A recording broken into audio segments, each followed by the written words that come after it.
Welcome to యోగ సూత్ర.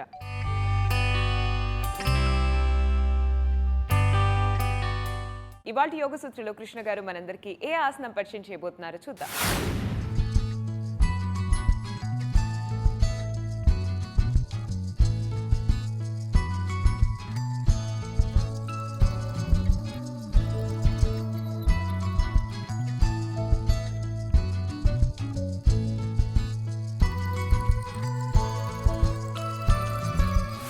నమస్తే. ఈరోజు యోగా సూత్రాలు చేసే ఆసనం పేరు జటాయు ఆసనము. జటాయు ఆసనము మనము ఈరోజు బ్లాక్ సహాయంతో చేయబోతున్నాము. జటాయు ఆసనము ఒక స్టాండింగ్ ఆసనము. స్టాండింగ్ ఆసనాలు చేసేటప్పుడు మనము కాళ్ళని బాగా వార్మప్ చేసి దాని తర్వాత స్టాండింగ్ ఆసనాలు చేస్తే చాలా మంచివి. స్టాండింగ్తో పాటు ఈ యొక్క ఆసనము బ్యాలెన్సింగ్ ఆసనం కూడా. ఈ ఆసనంలో మనము ఒక కాలుపై బాగా నిలబడుతున్నాము కాబట్టి ఈ బ్యాలెన్సింగ్ ఆసనాలు చేసినప్పుడు మన అరికాలుపై బాగా ప్రెషర్ పడుతుంది. అరికాలు ఈ భాగంలో వంపు సాధారణంగా ఉంటుంది. కొంతమందికి ఇక్కడ వంపు ఉండకుండా కాలు ఫ్లాట్గా ఉంటుంది. అలా ఫ్లాట్గా ఉన్న వాళ్ళకి ఈ యొక్క బ్యాలెన్సింగ్ ఆసనాలు చాలా కష్టంగా అనిపిస్తాయి. అయితే ఈరోజు ఈ ఆర్చ్ పై మనం బాగా పనిచేస్తూ ఈ ఆసనం చేయబోతున్నాము. అలానే జటాయు ఆసనంలో మనము చేతులని ఈ విధంగా బంధిస్తాము. కాబట్టి ఇలా బంధించడానికి ఎలాంటి వార్మప్ చేయాలో అలానే మోకాలు తొడకి కూడా కొద్దిగా వార్మప్ చేసి దాని తర్వాత ఈ ఆసనము చేద్దాము. రెండు కాళ్ళని ఇలా సూటిగా చేసి పెట్టండి. దాని తర్వాత కాళ్ళ వేళ్ళని ఇలా ముందుకని మన వైపు అనాలి. కొన్నిసార్లు ఈ విధంగా మనము కాళ్ళ వేళ్ళని ముందుకి వెనకాలకి అనాలి.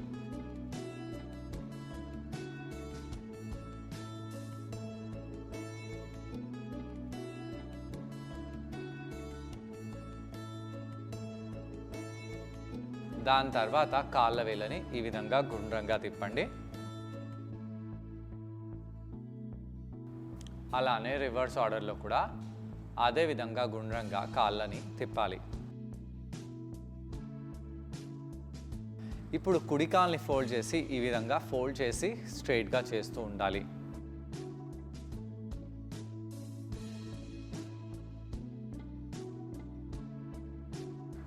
అలానే ఎడమ కాలుని కూడా అదే విధంగా మనము ఫోల్డ్ చేసి స్ట్రైట్ చేస్తూ ఉందాము. దాని తర్వాత ఎడమ పాదాన్ని ఇలా పెట్టేసి ఈ విధంగా చేతులని వీపు వెనకాల తీసుకెళ్ళండి. అలా తీసుకెళ్ళి ఎడమ చేయి మణికట్టుని మనము కుడి చేతితో పట్టుకోవాలి.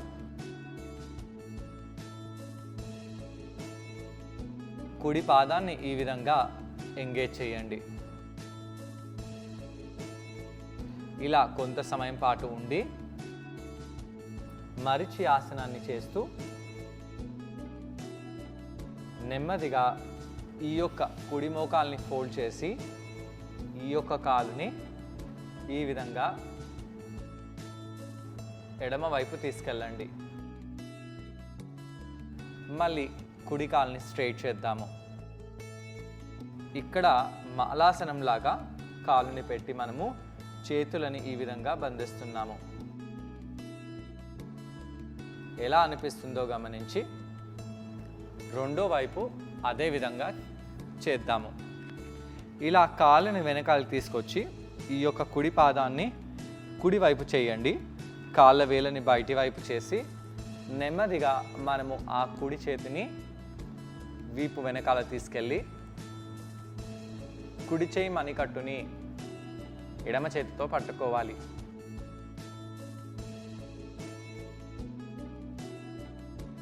ఛాతిని కొద్దిగా ఓపెన్ చేసి దాని తర్వాత మళ్ళీ స్ట్రైట్గా పెట్టండి. పొట్ట కండరాలని బిగించి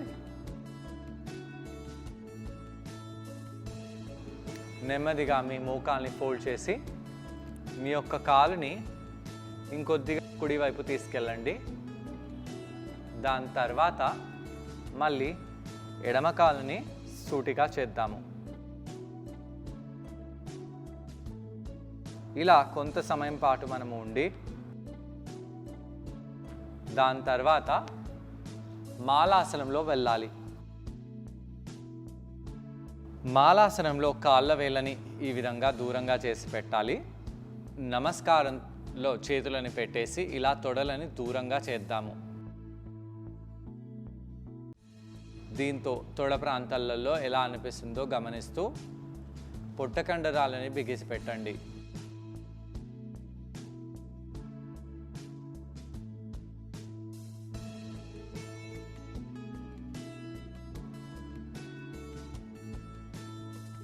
మరి ఒక్కసారి ఇలా బద్ధమాలాసనాన్ని చేద్దాము.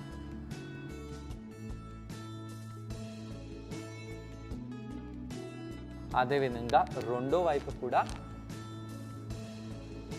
మాలాసనంలో ఈ విధంగా బైండ్ చేయాలి.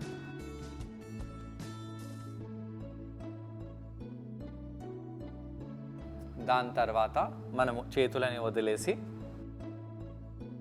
ఈ చెక్క ముక్కని ఇలా పెట్టేసి నెమ్మదిగా లేచి నిలబడాలి. ఎడమ పాదాన్ని ఇలా బ్లాక్ పై పెట్టేసి నెమ్మదిగా పైకి వచ్చి నిలబడదాము. నెమ్మదిగా ఇలా కుడి కాలుని పైకి చేయండి. ఇలా పైకి చేసి మనము మోకాల్ని పట్టుకోవాలి. ఇలా స్థిమితంగా ఉంటూ నెమ్మదిగా ఇలా మోకాలని బంధించండి. ఇక్కడ కుడి కాళ్ళ వేళ్ళని కింది వైపు చేసి ఎడమ కాలుని సూటిగా చేయండి. సూటిగా చేస్తే ఒక్కోసారి బ్యాలెన్స్ తప్పిపోతుంది. కాబట్టి ఎడమ మోకాల్ని కొద్దిగా బెండ్ చేసి పెట్టినా కూడా మనకు చాలా మంచిది. ఇలా కొంత సమయం పాటు ఉండాలి. అలా ఉండలేని వాళ్ళు ఇలా మోకాల్ని పట్టుకొని ఉండండి. ఇలా ఆసనాన్ని చేసి నెమ్మదిగా కిందికి వచ్చేయండి. ఇక మనము ఈ బ్లాక్ని కుడి కాలు కింద పెట్టేసి ఈ ఆసనాన్ని ఎడమ వైపు చేద్దాము. మన దృష్టి అంతా ఒక బిందుపై కేంద్రీకరించాలి. అలా కేంద్రీకరించి నెమ్మదిగా కాలుని పైకి తీసుకెళ్ళండి. ఈ విధంగా కాలు వెనకాల చేతిని పెట్టి నెమ్మదిగా ఇంటర్లాక్ చేయాలి. ఈ విధంగా మనము చేతులని ఇంటర్లాక్ చేసి కూడా పెట్టవచ్చు. వీలైతే మన మణికట్టుని ఈ విధంగా పట్టుకోవాలి. ఈ విధంగా మనము మన మణికట్టుని పట్టుకొని ఆసనంలో ఉండాలి. కుడి కాలుని కొద్దిగా బెండ్ చేయవచ్చు. నెమ్మదిగా ఆసనం నుంచి బయటికి వచ్చేయండి. ఒకవేళ మీకు ఒక బ్లాక్పై బ్యాలెన్స్ చేయడం కష్టంగా ఉంటే ఇలా 2 బ్లాక్స్ని పెట్టవచ్చు. కాలుని ఈ విధంగా కొద్దిగా స్లాంట్గా పెట్టేసి దాని తర్వాత మనము ఆసనం చేసినట్టు అయితే చాలా మంచిది. మళ్ళీ చూద్దాము. నెమ్మదిగా కాలుని పైకి తీసుకొని వచ్చి బ్యాలెన్స్ చేస్తూ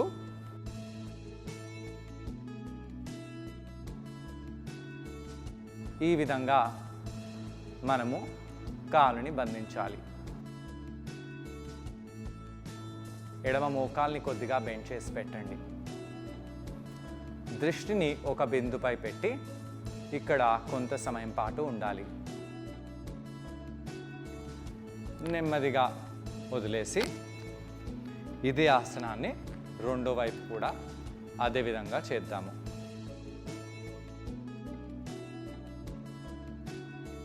కొద్దిగా వంగి ఈ విధంగా ఆసనం చేసినట్టయితే చాలా మంచిది. కాలుని కింద పెట్టేసి చేతులని నార్మల్గా రిలాక్స్ చేయండి.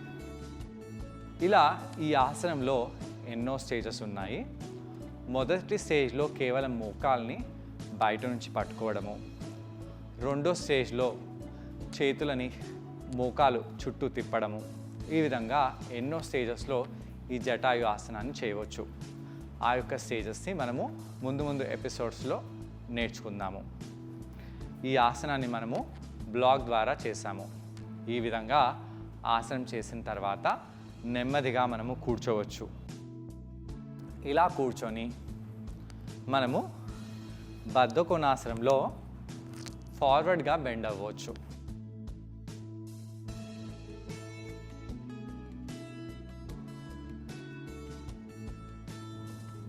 ఇలా ఫార్వర్డ్గా బెండ్ అయిపోయి రిలాక్స్ అయిపోవాలి. ఈ ఆసనాన్ని ట్రై చేయడానికి కృష్ణ గారితో పాటు నేను కూడా జాయిన్ అవబోతున్నానండి. మా ఇద్దరిని చూసి ఈ ఆసనాన్ని మీరు కూడా ట్రై చేయండి. నమస్తే. ఈరోజు యోగా సూత్రాలు చేసే ఆసనం పేరు జటాయు ఆసనము. జటాయు ఆసనము ఒక మంచి నడుముకి సంబంధించిన ఆసనము. ఈ యొక్క ఆసనముకి ఎలాంటి ప్రిపరేషన్ చేయాలో చూద్దాము. ముందుగా పాదాలని బద్ధకోణాసనంలో పెట్టాలి. పాదాలని బద్ధకోణాసనంలో పెట్టేసి తొడలని బాగా పైకి కిందికి చేద్దాము. అలా కొంత సమయం పాటు తొడలని పైకి కిందికి చేస్తూ ఉండండి.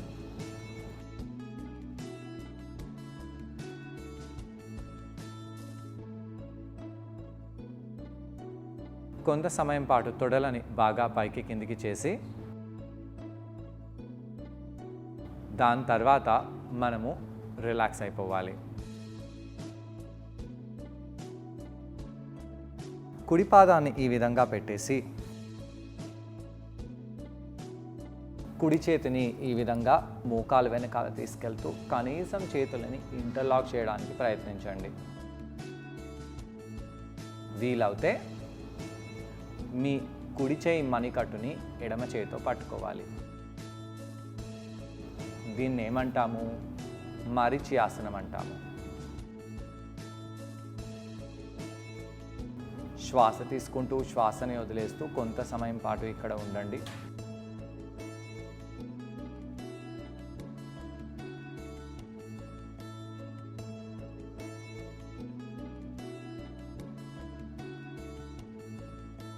నెమ్మదిగా చేతులని వదిలేసేయండి. రెండో వైపు కూడా అదే విధంగా చేద్దాము.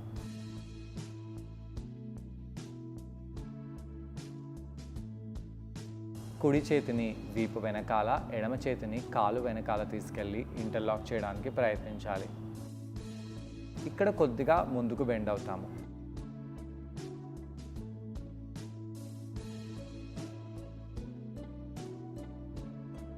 ఈ విధంగా కొంత సమయం పాటు ఉండి నెమ్మదిగా చేతులని వదిలేసేయండి. ఇలా చేతులు వీపు వెనకాల వెళ్ళాలంటే మనము ఈ విధంగా బాగా ట్విస్ట్ చేయాలి.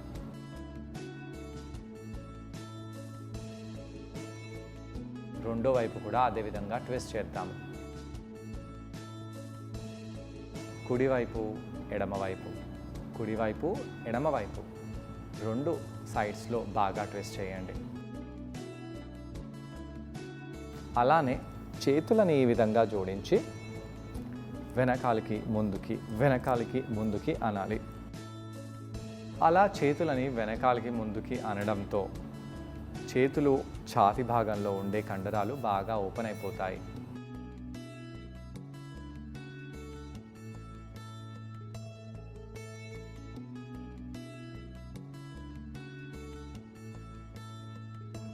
దాని తర్వాత నెమ్మదిగా మనము మాలాసనంలో వెళ్ళి కూర్చుందాము.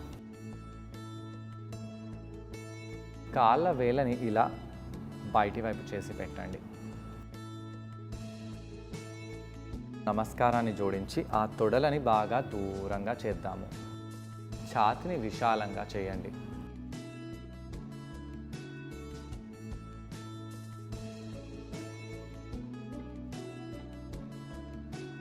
కొంత సమయం పాటు ఇక్కడ అలానే ఉండి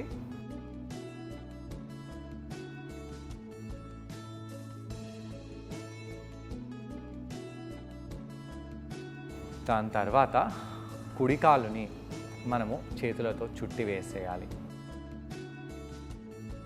అలా చేసి బద్ధమాలాసనం చేద్దాము. ఛాతిని బాగా ఓపెన్ చేయండి.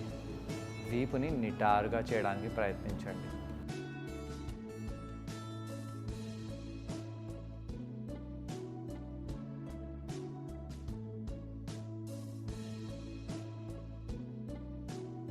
రెండో వైపు కూడా అదే విధంగా మనము స్ట్రెచ్ చేద్దాము.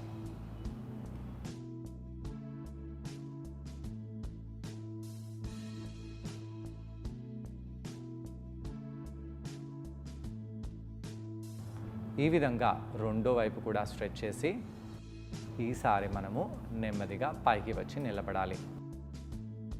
రెండు చెక్క ముక్కలని ఒకదాని వెనకాల ఒకటి పెట్టేసుకోండి. ఈ ఆసనము భూమిపై చేయడమే కష్టము, ఇక బ్లాక్స్పై చేయడం చాలా చాలా కష్టము. ముందుగా బ్లాక్స్పై కాకుండా నేలపై చేయడానికి ప్రయత్నించాలి. బ్లాక్స్ వెనకాల నిలబడండి. అలా నిలబడి ఆ కుడి మోకాల్ని పైకి లేపండి. నెమ్మదిగా ఎడమ చేతిని వీపు వెనకాల నుంచి, కుడి చేతిని ఆ మోకాలు బయటి వైపు నుంచి పట్టుకోవడానికి ప్రయత్నించండి.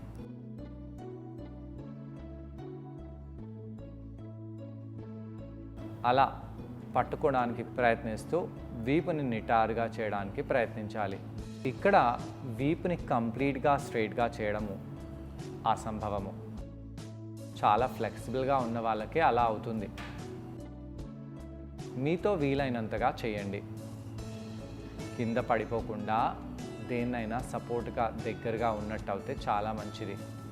ఈసారి మనము ఎడమ వైపు కూడా అదే విధంగా చేద్దాము.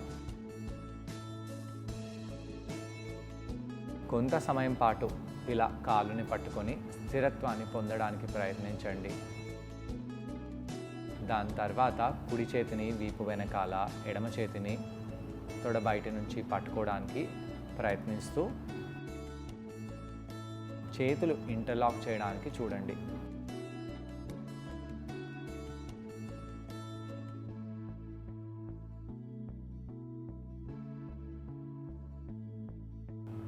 నెమ్మదిగా కాలుని కింద పెట్టేసేయండి. కష్టంగా ఉంది కదా, దీన్నే మనము బ్లాక్స్పై చేయబోతున్నాము. బ్లాక్స్పై నిలబడండి. కుడి పాదాన్ని నెమ్మదిగా పైకి తీసుకెళ్తూ ఎంత వీలవుతే అంత మీరు ఆ కాలుని ఈ యొక్క జటాయు ఆసనంలో తీసుకెళ్ళడానికి ప్రయత్నించాలి. కొంత సమయం పాటు ఇక్కడ ఉండండి. నెమ్మదిగా చేతులని వదిలేసి కిందికి వచ్చేయాలి. రెండో వైపు కూడా అదే విధంగా ఈ ఆసనాన్ని చేద్దాము.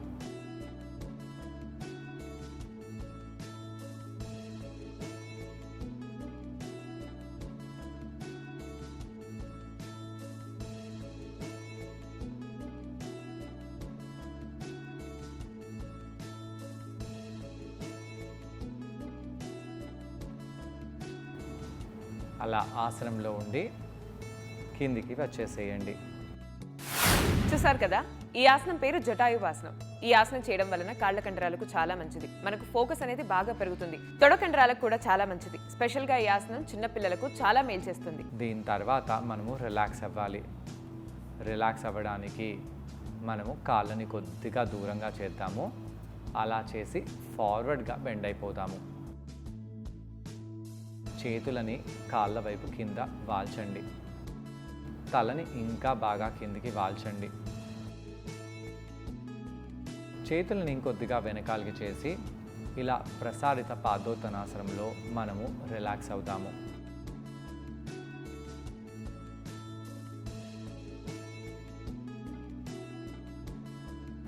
ఇలా రిలాక్స్ అయిపోయి ఎప్పుడైతే మనకు బాగా అనిపిస్తుందో అప్పుడు నెమ్మదిగా పైకి వచ్చేయాలి.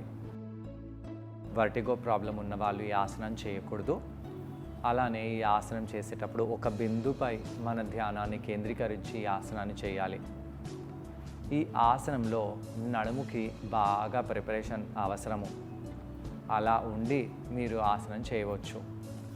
ఈ యొక్క ఆసనంలో ఇంకా ఎన్నో వేరియేషన్స్ ఉన్నాయి. ఆ వేరియేషన్స్ మనము ముందు వచ్చే ఎపిసోడ్స్లో తెలుసుకోవచ్చు. ఇలా కౌంటర్ చేయడం వలన కాళ్ళ కండరాలు అలాగే తొడ కండరాలు ఇవి బాగా స్ట్రెచ్ రిలాక్స్ అయిపోతాయి. ఇవాళ యోగ సూత్రలో కృష్ణ గారిని మనం అడగబోయే ప్రశ్న ఏంటంటే, ఈ ఆసనం చేసేటప్పుడు మనం అందరం ఎటువంటి జాగ్రత్తలు పాటించాలి? ఈ ప్రశ్నకు సమాధానం కృష్ణ గారిని అడిగి తెలుసుకుందాం. ఈ ఆసనం చేసేటప్పుడు ఎలాంటి జాగ్రత్తలు తీసుకోవాలి? ఈ ఆసనం చేసేటప్పుడు ఫ్లాట్ ఫీట్ వాళ్ళు చాలా జాగ్రత్తగా ఉండాలి. ఫ్లాట్ ఫీట్ ఉన్న వాళ్ళకు ఇక్కడ ఆర్చ్ ఉండదు కాబట్టి వాళ్ళు ఒక కాలుపై బ్యాలెన్స్ చేయడం కష్టంగా భావిస్తారు.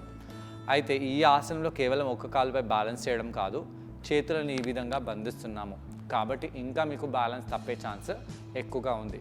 కాబట్టి మీరు గోడ సహాయాన్ని అలా తీసుకొని దాని తర్వాత ఈ ఆసనాన్ని చేయండి.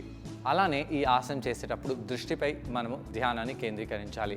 చిన్నపిల్లలు ఈ ఆసనం చేసినట్టు అయితే చాలా మంచిది, కాన్సన్ట్రేషన్ అనేది పెరుగుతుంది. ఈ ఆసనాన్ని వృద్ధులు, అలానే కాళ్ళు బలహీనంగా ఉన్నవాళ్ళు, వర్టిగో ఉన్నవాళ్ళు, ఎవరికైతే ఒక దగ్గర ఫోకస్ చేయలేకపోతున్నారో అలాంటి వాళ్ళు చేస్తున్నట్టయితే కొద్దిగా కష్టంగా భావిస్తారు. సో చూసారు కదా, ఇవాళ ఎపిసోడ్లో జటాయువాసనం. ఈ ఆసనాన్ని మీరందరూ తప్పకుండా ట్రై చేసి దీనివల్ల వచ్చే లాభాలను మీరు కూడా పొందండి. తిరిగి రేపటి ఎపిసోడ్లో మరో ఆసనంతో మరికొన్ని బెనిఫిట్స్తో మళ్ళీ కలుసుకుందాం. అంతవరకు stay fit and be healthy. Bye.